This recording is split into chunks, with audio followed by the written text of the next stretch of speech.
Obrigado, irmão Cédric, pela condução do culto até esse momento. A graça e a paz do Senhor Jesus, irmãos. Boa noite. Antes de mais nada, eu queria conduzir a igreja em uma oração. Não é desconhecido de ninguém a situação que estamos passando em diversos países. Apesar de, às vezes, algum alarde excessivo, é uma situação que requer o devido cuidado, a devida atenção, sem pânico, mas a devida atenção. Então, gostaria que nós orássemos nesse instante, pedindo pelas autoridades que estão encarregadas e pelas pessoas que estão afetadas diretamente, e que o Senhor traga uma rápida solução, uma breve solução para tudo que está acontecendo. Deus querido, a Tua palavra já nos avisa de dias difíceis no final dos tempos. E nós acreditamos, ó Deus, que as epidemias, os terremotos, demais catástrofes naturais, o aumento, ó Deus, da violência são princípios de dores, nos preparando o planeta para o dia onde o Senhor acertará as contas com a humanidade, trazendo a nossa história até o seu fim.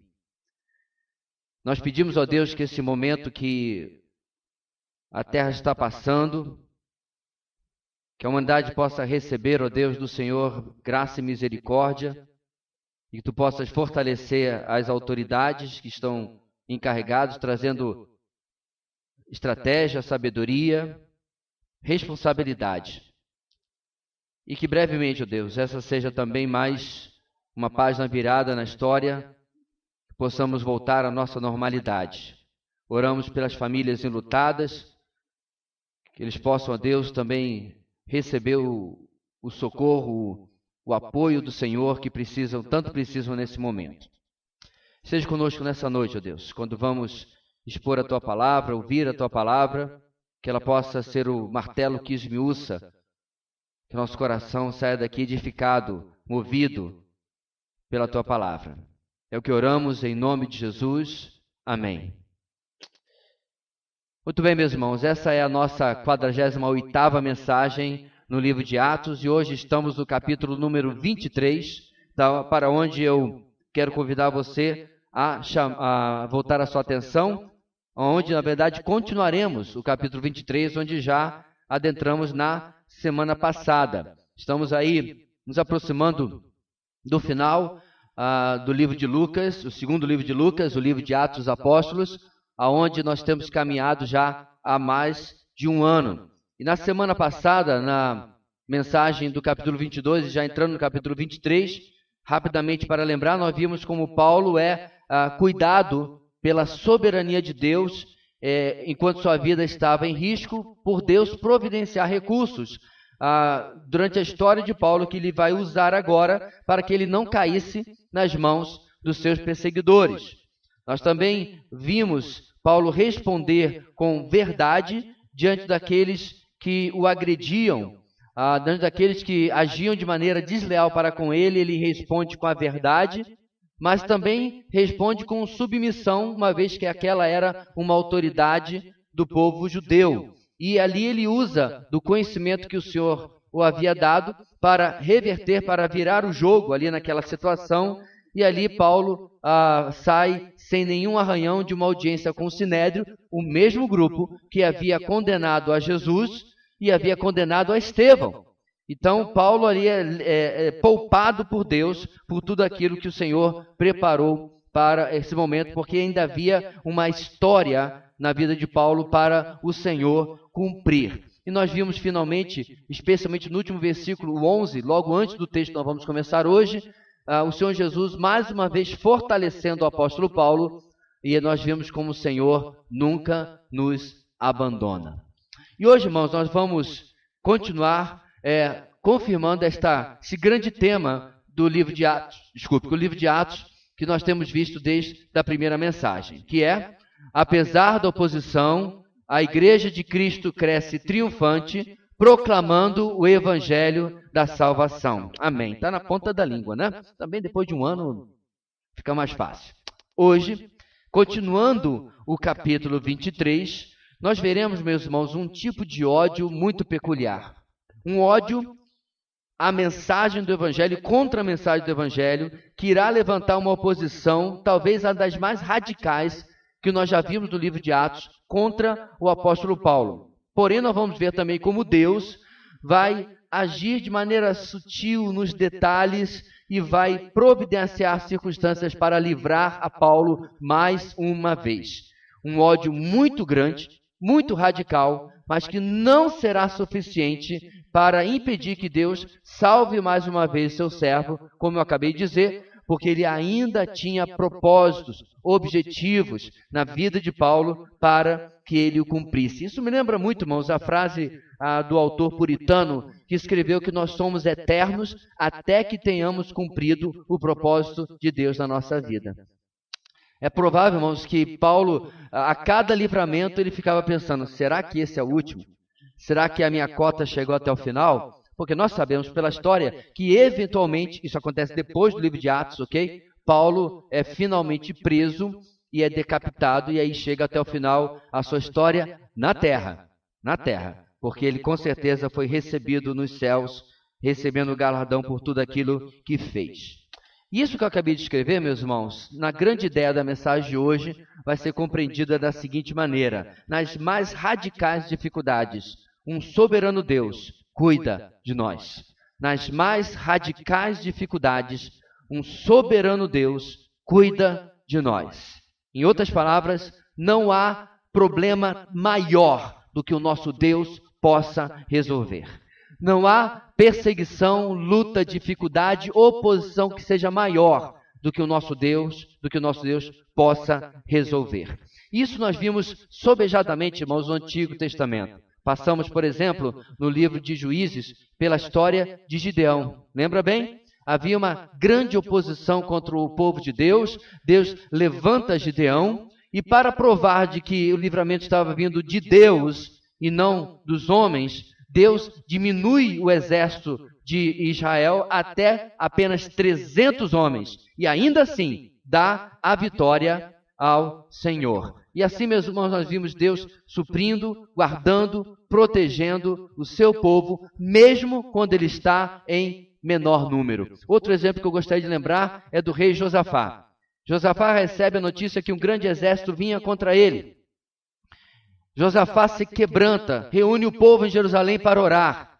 E aí Deus levanta um profeta que diz que Deus iria livrar o seu povo e dar a receita, a prescrição do que eles tinham que fazer. O que eles tinham que fazer? Preparar escudos, lanças, flechas e treinar, fazer aí mais um exercício físico para preparar para a batalha? Não.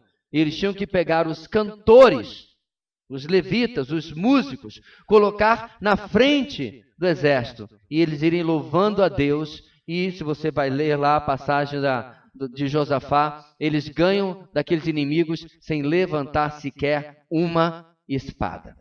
Esses exemplos, irmãos, se somam ao que nós vamos ver hoje. Paulo está preso, não exatamente preso, mas ele está mais retido na Fortaleza Antônia para sua própria segurança, porque o comandante Cláudio Lísias praticamente não sabe o que fazer com o apóstolo. Se ele o libera, provavelmente ele seria morto. Se ele não pode prendê-lo, porque ele é cidadão romano e precisava ser julgado. E com essa batata quente na mão, ele guarda, vamos chamar assim, a Paulo na fortaleza, e lá ele está. E tudo vai se desenrolar, meus irmãos, sem que Paulo tenha que fazer nada, absolutamente nada, e Deus o livra grandemente. Nós vamos começar, meus irmãos, hoje, a partir do versículo 12, como eu mencionei, até o versículo 15, lendo a primeira sessão da nossa mensagem de hoje. Eu acho que você já abriu a sua Bíblia nessa altura do campeonato, dá uma olhadinha à esquerda e à direita, se alguém precisa pegar um Uber na sua Bíblia, só não cobra não, tá? E vamos ler todos juntos, ok? Estamos lá? Versículo 12. Na manhã seguinte, os judeus tramaram uma conspiração e juraram solenemente que não comeriam nem beberiam enquanto não matassem Paulo. Mais de 40 homens estavam envolvidos nessa conspiração. E dirigindo-se aos chefes dos sacerdotes e aos líderes dos judeus, disseram: juramos solenemente, sob maldição, que não comeremos nada enquanto não matarmos Paulo.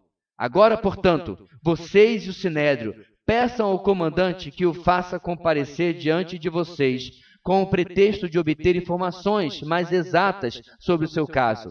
Estaremos prontos para matá-lo antes que ele chegue aqui. Em primeiro lugar, esta noite, meus irmãos, a palavra de Deus nos ensina que a rejeição ao Evangelho gera uma oposição radicalmente comprometida. A oposição ao Evangelho gera uma oposição radicalmente comprometida.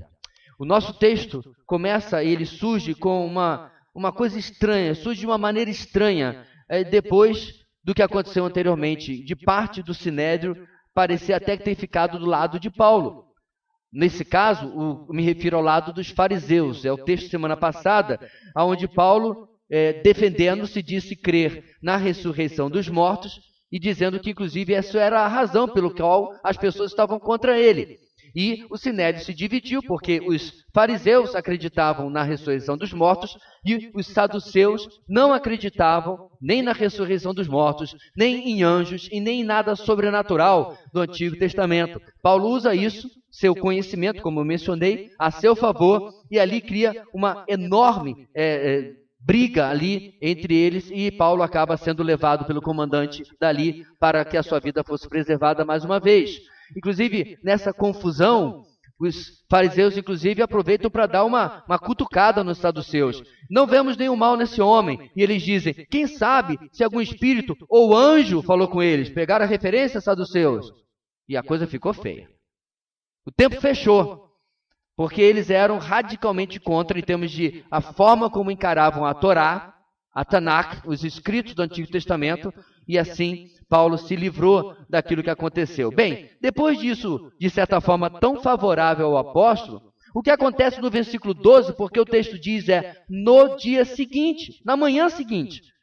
É um tanto estranho, porque demonstra como que Paulo não podia baixar a guarda em momento nenhum, precisava vigiar em oração o tempo todo. Bem, o fato, meus irmãos, é que nos versos 12 e 13, nós aprendemos que, como eu disse já nessa manhã seguinte, mais de 40 homens fizeram um juramento solene. Juramento para quê? Para servir a Deus?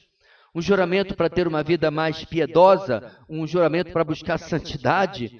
Um juramento para aprenderem mais da Torá, da escritura judaica? Não, nada disso. Diz o texto que eles não comeriam nem beberiam enquanto não matassem Paulo. O radicalismo desses homens, irmãos, fica mais claro se você compreender que o que na NVI é traduzido como juraram solenemente é algo um tanto mais pesado. A palavra grega usada aqui por Lucas é a anamatemazo, que significa a mesma coisa de anátema, maldito, ou seja, nós estamos fazendo juramento de automaldição se nós não cumprirmos aquilo que estamos prometendo. Isso para o judeu, meus irmãos, é muito grave. Você lembra bem que aquele que era transgressor da lei era considerado o quê? Maldito. Aquele que, por exemplo, era preso ao madeiro, por isso eles achavam que Jesus era maldito, ele era maldito, era anátema. Essa é a mesma palavra que nós vimos lá na exposição de Gálatas. Em Gálatas capítulo 1, 8 e 9, Paulo iria escrever, mas ainda que nós, ou um anjo dos céus, pregue um evangelho diferente daquele que lhes pregamos, que seja amaldiçoado, que seja anátema. Como já dissemos, agora repito, se alguém lhes anuncia um evangelho diferente daquele que já receberam, que seja amaldiçoado. Ou seja, irmãos, esses homens se colocaram sob maldição, caso não cumprisse o seu juramento, neste caso, caso eles comessem ou bebessem até que Paulo, ou antes que Paulo estivesse morto. Agora, para pensar, é um juramento tão radical, porque você até consegue ficar 1 ou 2 ou 3 dias sem beber água, vai ser ruim. Mas você consegue, mas sem comer? Como é que eles saíram disso, irmãos? Provavelmente, como nós já sabemos a história, que Paulo não vai morrer na mão deles, porque Paulo está em proteção da guarda e custódia romana, provavelmente depois eles se desculpariam desse juramento, dessa maldição, quando eles tivessem a justificativa de que Paulo estava intocável debaixo da guarda romana. Conveniente, né? Assim até eu faço juramento. se eu tenho uma saída, se eu tenho uma saída dos fundos para sair disso daí. Então você vê que era um juramento bastante vazio, de certa forma, e bastante precipitado, apesar de demonstrar o ódio que eles tinham por Paulo. Inclusive, alguns comentaristas acreditam que parte desses mais de 40 homens eram aqueles judeus, lembram que tinham vindo lá de Éfeso e que haviam começado essa confusão toda. Você lembra como essa confusão começou? Paulo vai até o templo para cumprir os seus votos como judeu que era, e alguns judeus que haviam vindo da Ásia Menor, certo? Que sabiam o que Paulo fez durante mais de 2 anos na região de Éfeso e outras cidades, o reconheceram e o acusaram de terem colocado um gentio dentro do pátio onde eles não podiam estar. Uma calúnia, uma mentira. Então é muito provável que eles estavam envolvidos nessa conspiração também. Muito bem. E tudo que está acontecendo aqui, meus irmãos, é muito sério. Porque esse juramento de morte para alguém é completamente contrário à lei mosaica. Havia, sim, prescrições de pena capital, isto é, de execução sumária, para determinados casos na lei de Moisés. Por exemplo, adultério. Lembra? A mulher pega em adultério, os homens estão preparados para apedrejá-la, e isso realmente está na lei mosaica, certo? O problema daquele texto é que essa mulher cometeu o adultério sozinho. É uma coisa assim única na história da humanidade, né? Porque só ela estava ali para ser apedrejada. Cadê o camarada? Então, obviamente, havia ali uma injustiça naquele caso também. Contudo, o apedrejamento de idólatras, o apedrejamento de adúlteros, o apedrejamento de pessoas que amaldiçoavam o próprio pai. Você está lendo a Bíblia toda neste ano? Amém? Amém? Então, você já passou pela passagem lá em Levítico, onde você viu as leis que determinavam a pena capital, certo? O problema é que Paulo não havia cometido nada disso. Não havia razão, e mesmo que tivesse, tinha que passar pelos canais competentes. No caso, o Sinédrio e depois, nesse caso, com autorização dos romanos. Ok? Não podia simplesmente fazer esse complô. E a coisa fica pior, meus irmãos, porque no versículo 14 e no versículo 15... eles envolvem o Sinédrio, como acabei de mencionar, e os líderes do povo em seu plano. E aí eu me lembro, meus irmãos, que na semana passada, depois de ser esbofeteado a mando de Ananias, o sumo sacerdote, o que Paulo responde? Ele diz no verso 3, estás aí sentado para me julgar conforme a lei, mas contra a lei me mandas ferir? Ou seja, a mesma coisa poderia ser dito aqui. Vocês estão aí, vocês, 40 e tantos homens, dizendo-se servos de Deus, defensores da lei, estão ultrajados porque de alguma forma eu devo estar transgredindo a lei. Me digam onde estou transgredindo. Mas contra a lei, vocês fazem um juramento de maldição para me matar? Demonstrando, meus irmãos, que sim, haviam os Gamaliéis, haviam os Nicodemos, haviam judeus muito piedosos, sem entendimento, mas que zelavam pela lei e pela palavra de Deus, mas também haviam esses que eram simplesmente da boca para fora. Gostavam da posição. Era bom ser fariseu e ser saduceu nesses dias. O governo romano, diferente com outros povos dominados por ele, toleravam essa gerência um tanto limitada que eles tinham. Eles tinham uma boa vida, eles tinham um bom status social.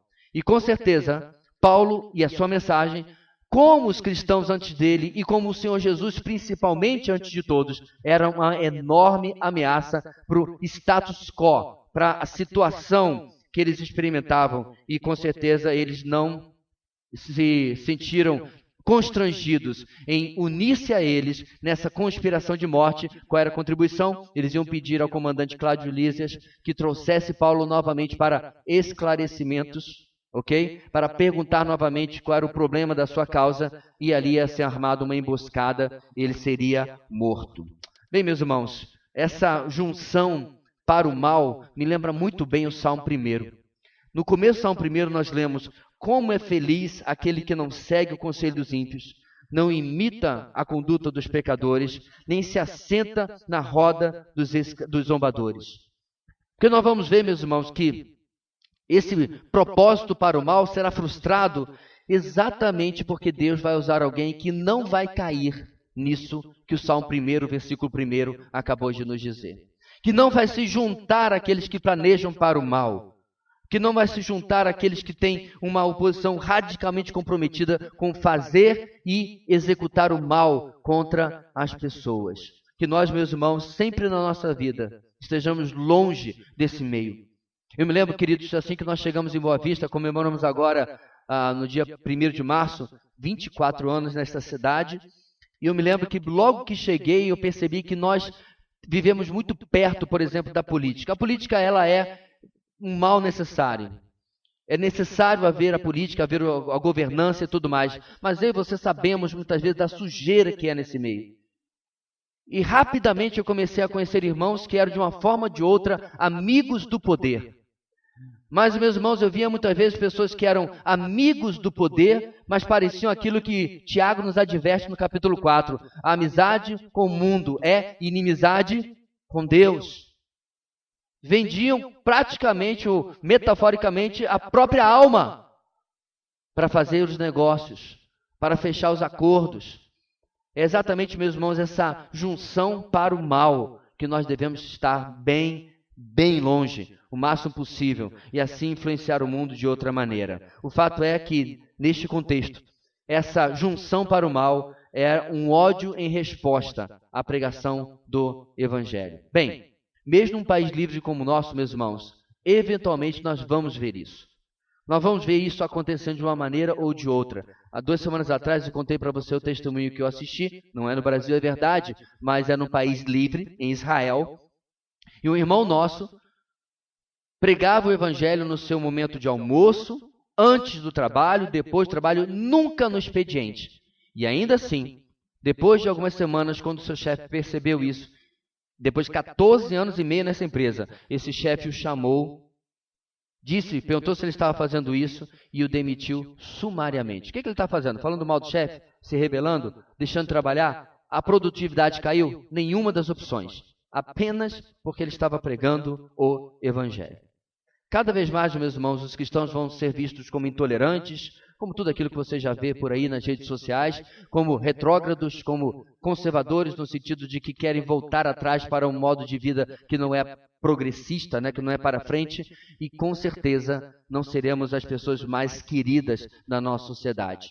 E nós temos que estar percebendo isso cada vez mais. Contudo, mesmo que isso aconteça, tal como o nosso texto, não há motivo de preocupação quando nós temos o Deus que nós temos zelando por nós. Vamos ver isso, irmãos? Versículo 16 até o versículo 21. Vamos ver como Deus vai começar a cuidar desta situação que Ele mesmo permitiu que acontecesse na vida do apóstolo Paulo, ok? Você está aí, Apóstolos 16 até 21. Entretanto, o sobrinho de Paulo, filho de sua irmã, teve conhecimento dessa conspiração. Foi à fortaleza e contou tudo a Paulo, que, chamando um dos centuriões, disse: leve este rapaz ao comandante, ele tem algo para lhe dizer. Assim ele o levou ao comandante. Então disse o centurião: Paulo, o prisioneiro, chamou-me. Pediu-me que te trouxesse este rapaz, pois ele tem algo para te falar. O comandante tomou o rapaz pela mão, levou-o à parte e perguntou: o que você tem para me dizer? Ele respondeu: os judeus planejam pedir-te que apresentes Paulo ao sinédrio amanhã, sob pretexto de buscar informações mais exatas a respeito dele. Não te deixes convencer, pois mais de 40 deles estão preparando uma emboscada contra Paulo. Eles juraram solenemente não comer nem beber, enquanto não o matarem. Estão preparados agora, esperando que prometas atender-lhes o pedido. Em segundo lugar, hoje, meus irmãos, diante de ameaças ao Evangelho, Deus age nas menores circunstâncias. Diante de ameaças ao Evangelho, Deus age nas menores circunstâncias.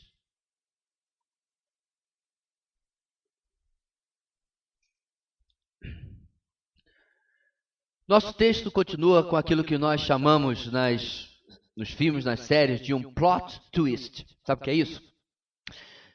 Em tradução livre, virada na trama.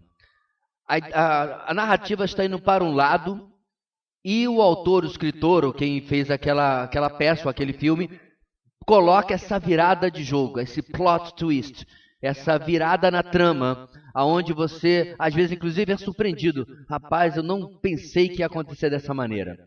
E essa virada acontece através desse rapaz.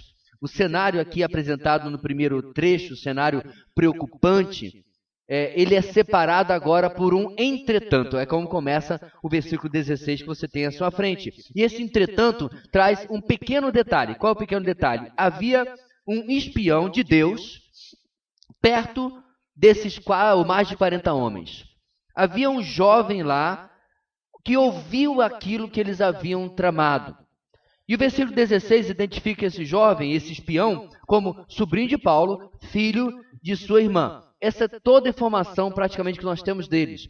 Não sabemos se são convertidos, não sabemos se estavam morando na cidade, se estavam apenas de passagem, não sabemos absolutamente nada sobre ele. Na verdade, além de não saber nenhum nome, essa é praticamente a única menção que tem no Novo Testamento, talvez uma outra em Romanos, de alguma família do apóstolo Paulo. Não sabemos absolutamente mais nada.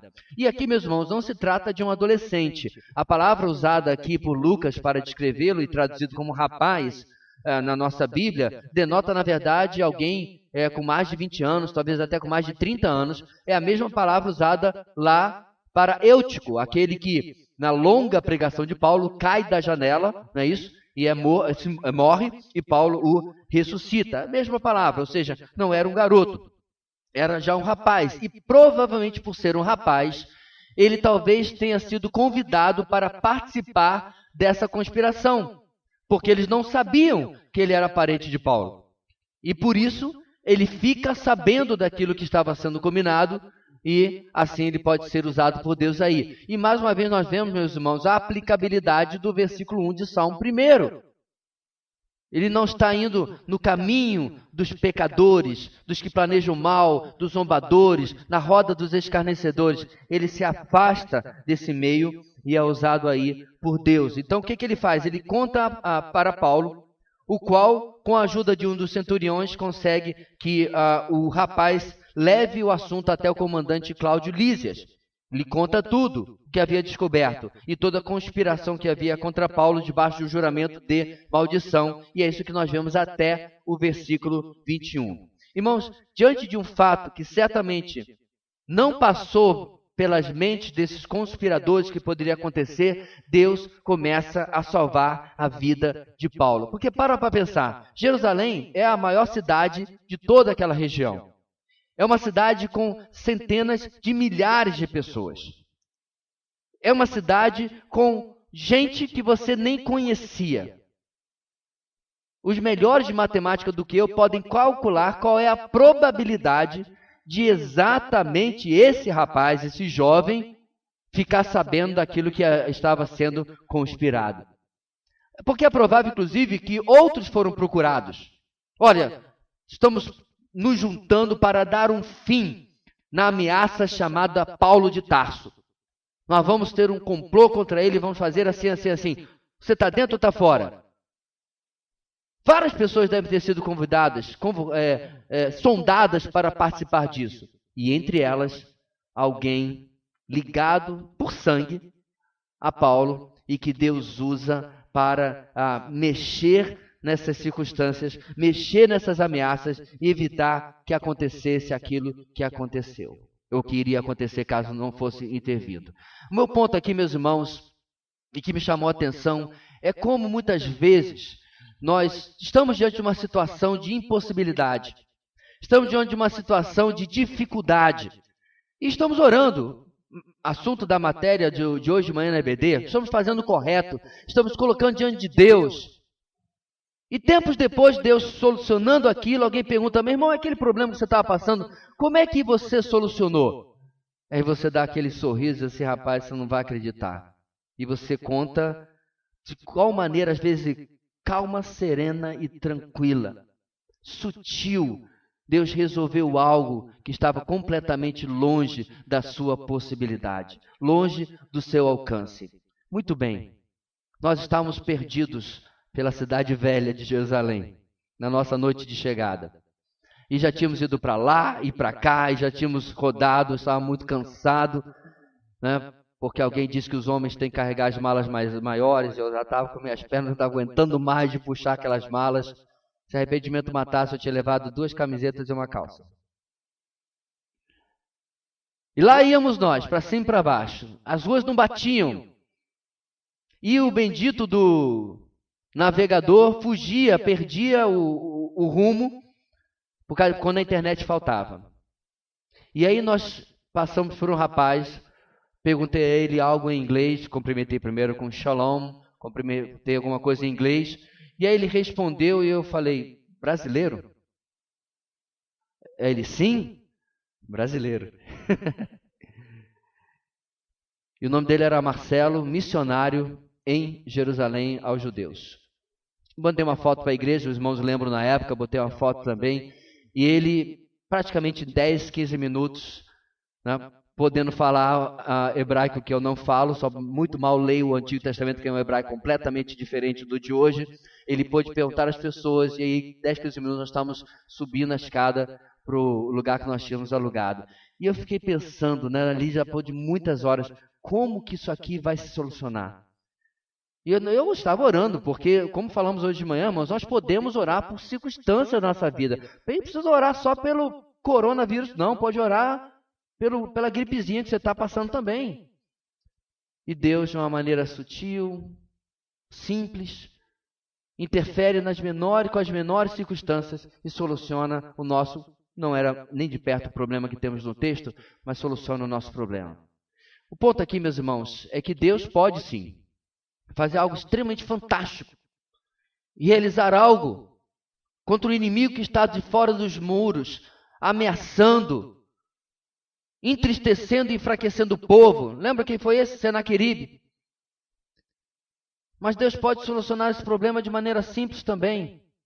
Ele ouve que alguma coisa aconteceu em casa e Senaqueribe volta para a sua terra e lá ele perde a sua vida. Israel não teve que levantar nem um dedo. Não teve que fazer absolutamente nada. Tal como o profeta Isaías disse que Deus ia livrar o seu povo, Deus o livrou. Deus fez coisas fantásticas no Antigo Testamento e muitas vezes Deus fez coisas muito simples para livrar-nos. Mesmo assim, nós podemos confiar em Deus que Ele vai usar das menores circunstâncias, dos menores recursos às vezes, para poder nos livrar. E antes de nós passarmos para o fato de que Deus às vezes usa coisas improváveis também para nos salvar e nos livrar e nos abençoar, eu não queria deixar de mencionar a maneira como Paulo é chamado pelo centurião. Paulo, o prisioneiro. Você reparou isso quando passou pelo texto? Eu já disse que ele não é um prisioneiro condenado. Ele está ali muito mais como uma guarda da sua própria vida. Uma salvaguarda da sua própria vida. Mas ele é mencionado assim, ele é chamado assim, de Paulo, o prisioneiro. E aí eu lembrei, meus irmãos, que ele mesmo já usou essa expressão. Por exemplo, em Filipenses capítulo 1, onde ele diz, Paulo, prisioneiro de Cristo Jesus. E o irmão Timóteo, você, Filemão, nosso amado cooperador. E o texto continua. Qual a diferença, meus irmãos? Aos olhos do centurião, ele era um pobre coitado que estava com a sua vida toda bagunçada, que os judeus queriam matar, e nós estamos aqui prestando um enorme serviço, uma enorme ajuda em guardar a sua vida. Ah, coitado de Paulo se não fôssemos nós. Sim, os romanos foram usados. Sim, os romanos foram instrumento de Deus para salvar a sua vida e que vão ser de novo, como nós vamos ver na continuação do texto. Contudo, tudo isso acontece, irmãos, sabe por quê? Porque principalmente ele era Paulo, prisioneiro de Cristo Jesus. Era ele que guardava, que cuidava a vida do apóstolo. E assim é na nossa vida também. Tudo que nós podemos ser chamados, irmãos, pelo mundo, nós somos, por causa de Cristo Jesus, aquele que protege, aquele que guarda a nossa vida. E aí o texto vai continuar depois de receber essa notícia. Olha o que o comandante Cláudio Lísias irá fazer com essa informação. Versículo 22. Vamos lá juntos, irmãos? O comandante despediu o rapaz e recomendou-lhe, não diga a ninguém que você me contou isso. Então ele chamou 2 dos seus centuriões e ordenou-lhes, preparem um destacamento de 200 soldados, 70 cavaleiros e 200 lanceiros, a fim de irem para Cesareia esta noite às 9 horas. Providenciem montarias para Paulo e leve-no em segurança ao governador Félix. O comandante escreveu uma carta nestes termos: Cláudio Lísias, ao excelentíssimo governador Félix, saudações.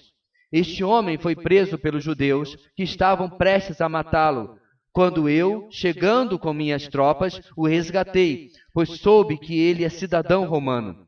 Querendo saber por que o estavam acusando, levei-o ao sinédrio deles.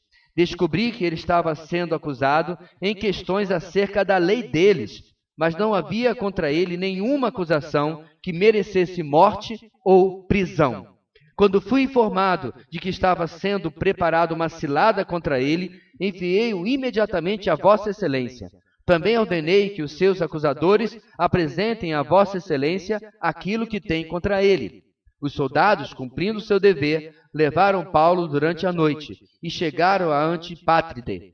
No dia seguinte, deixaram a cavalaria prosseguir com ele e voltaram para a fortaleza. Quando a cavalaria chegou a Cesareia, deu a carta ao governador e lhe entregou Paulo. O governador leu a carta e perguntou de que província era ele. Informado de que era da Cilícia, disse: ouvirei seu caso quando seus acusadores chegarem aqui. Então ordenou que Paulo fosse mantido sob custódia no palácio de Herodes. Em terceiro e último lugar, meus irmãos, diante das ameaças, Deus usa meios improváveis para cuidar de nós. Diante das ameaças, Deus usa meios improváveis para cuidar de nós. Bem, depois de ouvir a denúncia do jovem, o comandante Cláudio Lísias toma o primeiro passo para se tornar, sem saber, instrumento de Deus e, como eu disse, um meio improvável para cuidar do servo de Deus, do apóstolo Paulo. Primeiro passo, ele orienta o rapaz, verso 22, a não espalhar mais aquela notícia, não compartilhar com ninguém. Por quê? Porque isso poderia atrapalhar os próximos passos que ele iria tomar. Se ele compartilhasse com a pessoa errada, assim como alguém compartilhou com ele como pessoa errada para manter essa conspiração, essa pessoa poderia avisar aqueles 40 e tantos homens e eles poderiam antecipar o ataque ou fazer isso quando eles estivessem saindo da cidade já naquela mesma noite, como ele iria ordenar. E esses passos foram tomados porque, como eu disse, ele não podia manter Paulo preso. Paulo não havia sido julgado, ele era um cidadão romano. Ele não podia ficar ali dentro da fortaleza, né, ad infinitum. Ele tinha que ter uma solução para esse problema. E ele não podia condená-lo porque não tinha provas contra ele. Levá-lo novamente ao sinédrio já era em si um risco de vida. E liberá-lo para as ruas era talvez um risco de vida ainda maior. Então essa situação, meus irmãos, se apresenta para Cláudio Lísias, para o comandante, como uma oportunidade de solucionar o seu problema, a famosa batata quente que ele tem nas mãos, chamado apóstolo Paulo. Então, meus irmãos, quer fosse, talvez, remotamente por algum tipo de apego que ele tinha desenvolvido para com Paulo, porque eu tenho absoluta certeza que Paulo não ficou calado nesses dias, ele deve ter conversado com o comandante, ele deve ter tentado evangelizar cada centurião, cada soldado, todo mundo já estava talvez até livre, deixa eu livrar desse camarada, porque ele só sabe falar desse aí que foi crucificado aqui nessa cidade. Então, quer seja por essa razão, de algum tipo de apego, ou porque ele queria se livrar do apóstolo Paulo, o fato é que ele precisa liberar, tirar a Paulo de Jerusalém, e aí ele quer mandar para a instância superior. Quem é esse? Ele quer mandar para no texto chamado governador Félix. Quem é esse camarada? Félix, meus irmãos, também pode ser chamado de procurador da Judéia. E ele foi procurador da Judéia de 52 a 58 depois de Cristo, que limita o tempo que nós estamos tendo aqui na nossa narrativa, que nós supomos que seja provavelmente no ano 54 depois de Cristo. E Félix é um dos 3 procuradores romanos que são mencionados no Novo Testamento. Você conhece o mais famoso, Pôncio Pilatos. Pôncio Pilatos, governador da Judéia, o procurador da Judéia, de 26 a 36 depois de Cristo. Ou seja, logo depois da morte de Jesus, Pôncio Pilatos provavelmente retornou para Roma. E Pórcios Festus foi outro procurador de 58 a 62, ou seja, depois de Félix, governando ali a Judéia, ok? A outra informação importante sobre Félix é que ele se casou com Drusila, irmã de Herodes Agripa II, que vai ser mencionado lá no capítulo 25, ainda vamos passar por lá. Ou seja, havia toda uma, né, eu conheço você, que conhece fulano, que conhece Beltrano, uma série de gente macumunada aí nesse meio, onde Paulo agora vai ter que testemunhar, como nós vamos ver no texto da semana que vem. Muito bem. Nos versículos 23 e 24, irmãos, o que acontece com os próximos passos do comandante? Olha o que ele planeja, o que ele providencia. Ele destaca 2 centuriões, que eram líderes cada um de 100 soldados. Então ele destaca também 200 soldados, 70 cavaleiros e 200 lanceiros para conduzir Paulo em segurança. Irmãos, você lembra que eu falei semana passada que eles morriam de medo de perder um prisioneiro? Porque eles poderiam ter que pagar com a própria vida, mesmo sendo Cláudio Lísias. E pior ainda, se esse prisioneiro fosse um cidadão romano que não havia sido julgado. Então Cláudio Lísias quer se livrar dessa batata quente, mas vai proteger essa batata quente em plástico bolha, se for necessário, até que ele esteja nas mãos do excelentíssimo Félix, né? Todo o tratamento aqui, mas ele pudesse se livrar desse problema. E ele não vai esperar, como a conspiração é para o dia seguinte, como o jovem havia dito, diz o texto que naquela mesma noite, às 9 horas, iam providenciar uma montaria para Paulo, iriam despachá-lo ali. Eu fico pensando, irmãos, alguns dos dignatários de Roma ficariam com inveja de Paulo se soubessem do tamanho da escolta que arranjaram para ele. E quando eles provavelmente foram até a Judéia, tiveram uma escolta muito menor do que Paulo teve aqui. E aí a viagem começa. Só que ela tem 2 etapas. Do versículo 25 a 30, Cláudio escreve uma declaração. Essa declaração era padrão, certo? Mesmo que ele fosse pessoalmente, ele tinha que escrever uma descrição do caso, onde ele coloca tudo. Na declaração, ele relata os fatos que nós vimos nas últimas mensagens, mas interessantemente ele deixa de fora o fato de que ele quase havia açoitado Paulo. Descobrindo eu que ele era cidadão romano, por um triz, ele não havia açoitado Paulo e se visto numa tremenda de uma confusão. Se Paulo não tivesse falado, ele teria açoitado, como eu falei, com um açoite muito pior do que era usado no Brasil colonial, que já era ruim, muito ruim, um açoite que dilacerava as costas da pessoa. Se ele tivesse chegado a fazer isso, Cláudio Lísias estaria numa tremenda confusão e ele deixa esse fato fora, obviamente, da carta que ele escreve ao governador Félix. E a viagem vai, meus irmãos, versículo 31 a 35, 25 a 30 é apenas a carta, e Paulo é conduzido para Cesareia. E porque apenas o primeiro momento era de mais perigo, diz o texto que até essa cidade, de nome extremamente complicada, Antipátride, que ficava a 56 quilômetros de Jerusalém, toda a comitiva foi junto.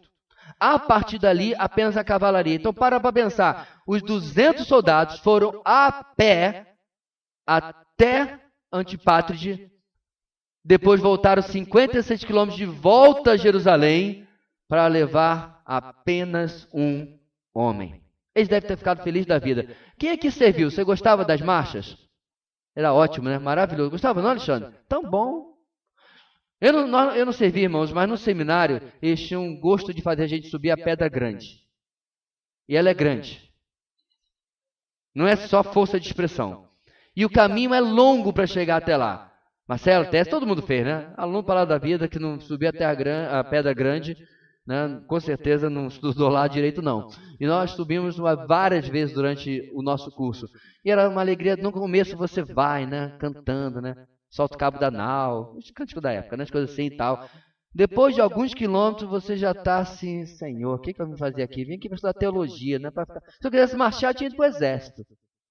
56 quilômetros, gente, é muita coisa. Vezes 2, 112 quilômetros, porque depois esse pessoal, chegamos até aqui, ok, né? Tá. A gente podia ter vindo de cavalo, né? Mas a gente veio a pé, porque quem veio de cavalo continuou até Cesareia, deixa eu achar aqui, mais 43 quilômetros para entregar Paulo a Félix. Tudo isso patrocinado, ordenado, orquestrado por Deus, não Cláudio Lísias, por Deus. Diante das ameaças, Deus usa os meios mais improváveis para cuidar de nós. Meus irmãos, quantos e quantos testemunhos eu tenho certeza que você conhece de como Deus usa incrédulos, descrentes muitas vezes, para abençoar o seu povo. Na história da humanidade tem sido assim, mas eu tenho certeza que na sua história pessoal também aconteceu. Como você quase insistiu num curso de ação, não necessariamente pecaminoso, porque você acreditava que você tinha que fazer aquela coisa, porque era a vontade de Deus, e Deus interveio, Deus se colocou no seu caminho, lhe conduzindo para outro lado, para que você fizesse aquilo que estava mais dentro da vontade de Deus, aquilo que Deus havia desejado para a sua vida. Meus irmãos, como é bom, como é maravilhoso, assim como o apóstolo Paulo, nós aprendermos a confiar na verdade, de que o nosso Deus não dorme, não cochila. De onde eu estou tirando isso? Livro dos Salmos. O guarda de Israel não dorme em serviço. Você também que foi militar, já pensou dormir em serviço? Chegava lá o sargento do dia, o oficial do dia, você estava enrascado, não estava? Pois é. O nosso Deus, meus irmãos, Ele está sempre de atalaia na nossa vida. Agora, veja bem, isso não significa que algumas vezes Ele não vai permitir situações muito difíceis. Não é isso que nós temos visto na vida de Paulo. Paulo quase é morto no templo. Quase, literalmente, ele é espancado. Paulo não está aqui, meus irmãos, bonitinho não, ele está machucado. O que aconteceu lá no templo. Depois ele é levado e mais uma vez a multidão pede a morte dele. E aí numa nova tentativa, Cláudio Lísias o leva ao Sinédrio. E ele tem que ser resgatado de novo. Porque senão, diz o texto, o comandante tinha medo que ele fosse despedaçado. Está no texto. Tamanha a ira daquele lugar. Agora a conspiração. O ponto aqui, meus irmãos, é que o livramento de Deus não é não é das tribulações, é apesar das tribulações. Você compreende a diferença? Mar calmo não faz bom marinheiro.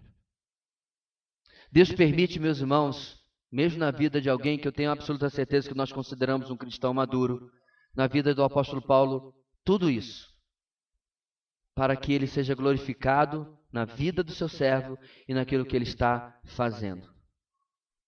A igreja de Cristo, meus irmãos, sempre foi mais forte quando ela foi sustentada nas tribulações.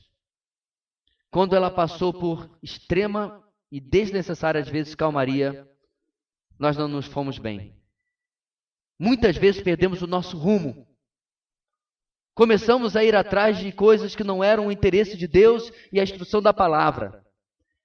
Começamos a prestar atenção em questões sociais, políticas, que não eram aquelas que a igreja tinha que se ater. Porque estava tudo bem demais.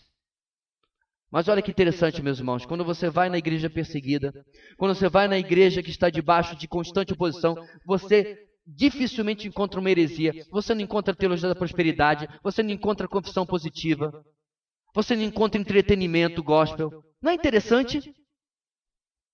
Você não vê irmão de igreja perseguida assim, irmão, fala baixo, mas vai ter um louvorzão, vai ter dança profética, vai ter um festival de dança profética lá na igreja, mas tem que falar baixo, porque a gente vai dançar tudo em silêncio por causa da polícia secreta.